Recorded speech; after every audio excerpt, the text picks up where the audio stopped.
بسم الله الرحمن الرحيم. السلام عليكم ورحمة الله تعالى وبركاته. كلنتي waxaan u wanaagsan aad baan kaga mahadcelinaya waqti aad soo dhageysiga codkayga iyo weliba doonashada muuqaalkayga. Waxaad ku soo dhawaataan jadalka Ustaas Tsunami, Ustaas Bakar Maxamed Cabdulla Ustaas Tsunami oo markaa aan soo jeediyo casharada Englishka, Chemistry iyo Biology. waxaad ku soo dhawaataan casharada imtixaanaha ahaa ee Ingiriiska ee ku eegaynay basic voice-ka ama codka dabacsan. waxaan kaga soo hadalnay codka dabacsan present continuous tense. insha Allah caawa waxaan ka hadlaynaa present simple tense. kusoo dhawo cashirka oo faahfaahsan.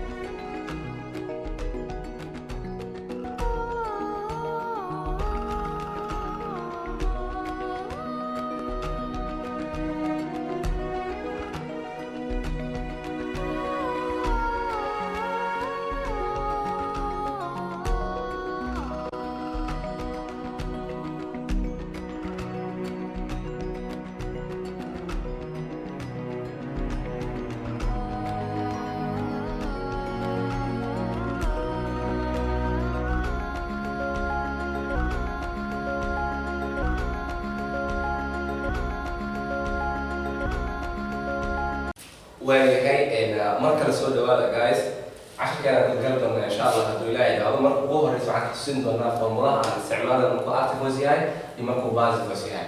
sentence-kan waxaa ku jira doona sentence oo marka negative ah laakiin sida negative uu yahay kuma raaci doono si kala wax xalin doona.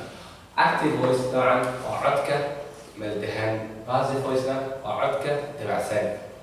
formula active voice marka la joogo present simple waxaa lagu maqaalaa in la isticmaalo subject plus verb plus es slash is plus opj in la isticmaalo in a third person. يعني formulahan waa general formula of present present simple tense ama simple present tense. bas marka la aado dabcan waxaa isrogaaya marka hore obj ayaa waxaa naqanaya horgale object marka waa kana markaan bas sameeyno waxaan ka bilaabi doonaa objectiga mar walba waxaan ka bilaabaynaa objectiga except marka laga reebo marka aan xalinayno wh question. okay horgala dadaalgala markaan isticmaalno kadib waxaan isticmaali doonaa smr right smr. okay smr waxaan kusoo aragnay present continuous tense. yes, present continuous tense iyo present simple tense maxay kala duwan yihiin ustaada? waxaan kuu soo gudbin doonaa muuqaalka xiga hadduu ilaahay insha Allah.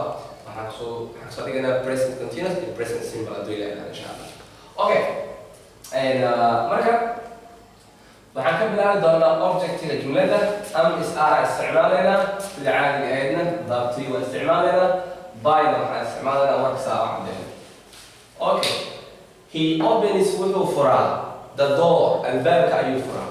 markaan ka dhigayna passive voice gadaalgalaheena waa kana oo active voice-ka kana wuxuu noqon doonaa horgalaheena passive voice-ka. waxaan leenahay the door albaabka marka ma keliya mise waa jamac? waa keli isa wada isticmaalaa. the door albaabka is opened waa la furay. albaabka cafwan waa la furaa. the door albaabka is opened waa la furaa. passive voice-ka waxa uu ka hadla saxda ah waa kaasa albaabka waa la furaa, albaabka waa la xiraa, waxyaaba soo ka hadlaa passive voice-ka. marka warka inaan caddeeno waxaa sababayo active voice-aan nala siiyey. active marka saa dhammaan passive u dhigno taas awgeed aan warku caddeynayna. waxaan leenahay marka by albaabka waxaa furaa he waa soo maaha by him isaga ayaa fura. albaabka isagaa fura. waay I draw waxaan sawiraa cafwan she pays waxay bixisaa a lot of money lacag badan ayay bixisaa. a lot of money lacag badan bay bixisaa. so objectigeena waa kana marka a lot of money lacag badan baa. a lot of money lacag badan baa. marka lacag badan baa marka loo istaago maan isticmaalaa mise waxaan isticmaalaa is uncountable so we use is. a lot of money lacag badan baa is paid la bixiyaa.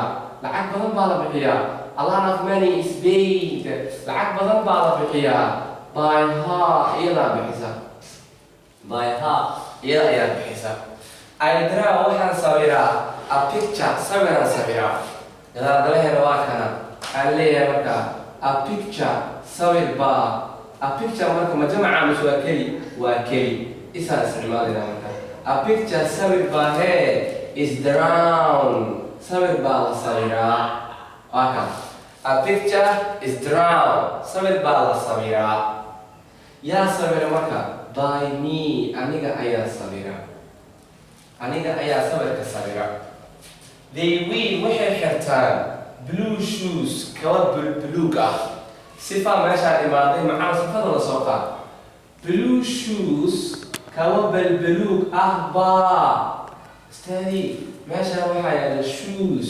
so is it plural or singular it's a plural so we use are blue shoes kaba buluug ah baa are weird